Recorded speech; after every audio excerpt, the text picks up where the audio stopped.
What's up guys, D from Clever Games here, and I'm going to give you some tips and strategies on jet combat in Battlefield 3 for console. I'm going to tell you that playing Conquest mode is the best way to level up your jet, which is key to being a good fighter pilot. I usually pick Conquest mode on Caspian Border. That's usually a good one. Reason being, Caspian Border is an excellent map for air combat, and you get twice as many jets in Conquest mode as you do in any other mode. And in Conquest mode you get the better jets like the Sioux Flanker and the F-18 Super Hornet. So right off the bat, when you start flying, you're going to realize that the controls are a little weird. They're kind of strange, kind of unintuitive. So you're going to want to go to Options mode and go down to Jet Sticks and set it to Legacy Southpaw. The only thing this changes is the right stick will now roll your jet, and the left stick will turn and pitch your jet, as well as yaw it. This is much more intuitive and much more natural for most gamers, I find, so I recommend using Legacy Southpaw for both jet combat and helicopter combat. So right here I am chasing a guy.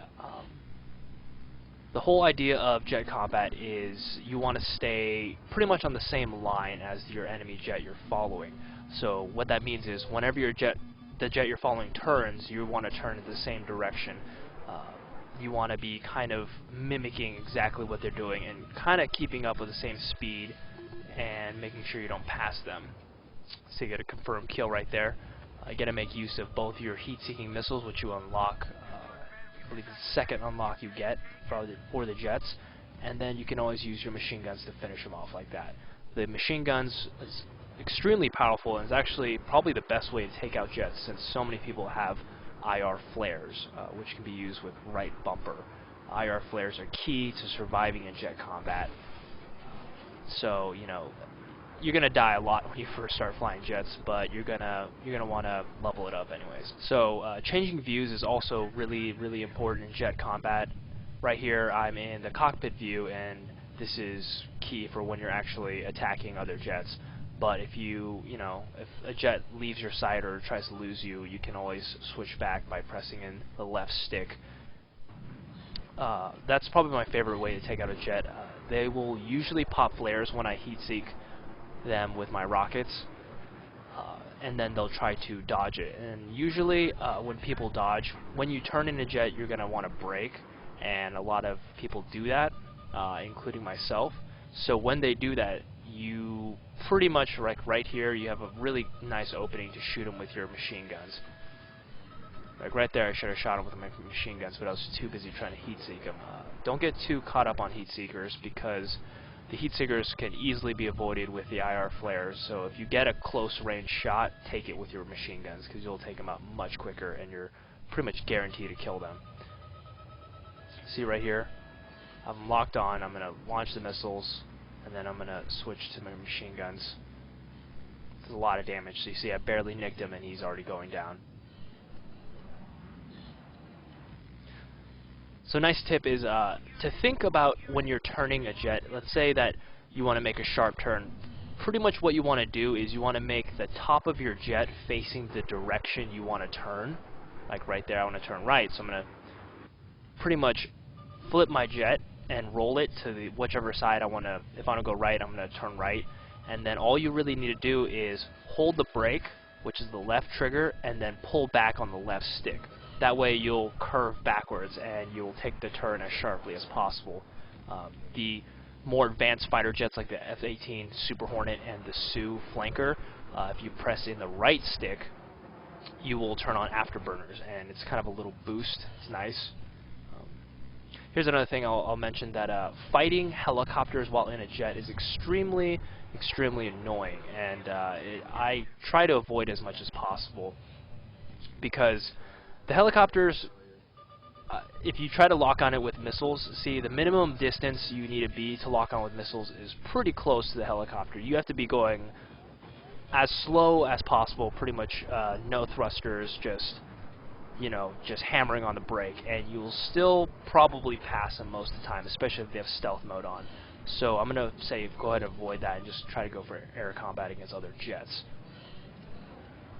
See right here, I kind of lost him a little bit. There he is, shows up. I'm going to switch to my heat seekers, and I'm going to put some pressure on him with my heat seekers. And yeah, see?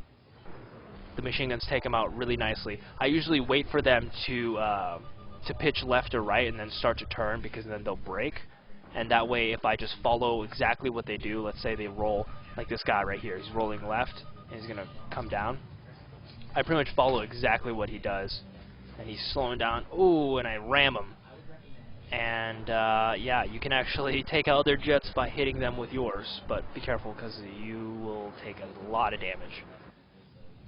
Yeah, I usually fly around mostly in the third-person view. I only go into cockpit view when I'm actually engaging in combat. See, he's launching IR flares. I'm going to go ahead and shoot another volley of rockets at him. A nice tip is to mid-volley, like after you fire 2 rockets and you're waiting for your other rockets to reload, I would just switch to my machine gun and just try to take pop shots at him. Usually not at this distance, but you can close it pretty quick. See right here, I'm going to switch it, and you kind of want to lead. You want to lead the jet, so you want to. By that I mean you want to put the cursor for the machine gun a little bit in front of the jet, because you guys are moving at very high speeds, and you guys kind of compensate for that. Really close to the ground. So yeah, I would recommend just practicing a lot of jet fighting, getting in the air, doing as much combat as you can with other jets, and trying to at first try to follow them as closely as possible. Try, and by that I don't mean by distance. I mean try to mimic exactly what they're doing. You want to mimic exactly their movements, every turn they make, and compensate for whatever they do. And I guarantee you that'll help you become a much, much better jet fighter. And here you can actually spawn camp the other jet spawns. It's pretty funny, but it's also kind of dangerous because they have AT guns.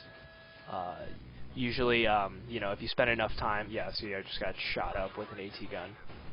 Usually, if you spend enough time doing jet fighting combat, you will realize how much time it'll take for the jets to respawn, and if you take out an enemy jet, you're gonna realize that, oh, there's another jet that's gonna spawn soon, and then you can fly back behind their takeoff and take them out. So remember, leveling up your jet takes patience. Patience is a virtue, and you will be rewarded. So if you want to get in a jet fighter, then just wait at the spawn point and wait for the jets to appear on the spawn list, and then click down on them and hurry, because other people are going to be doing the exact same thing. Alright, well that's it for my tips and tricks and strategies for jet fighting. Hope you guys learned something. If you guys like these videos, then don't forget to rate, comment, and subscribe. And stay tuned for more Battlefield 3 coverage from Clever Games. See you guys.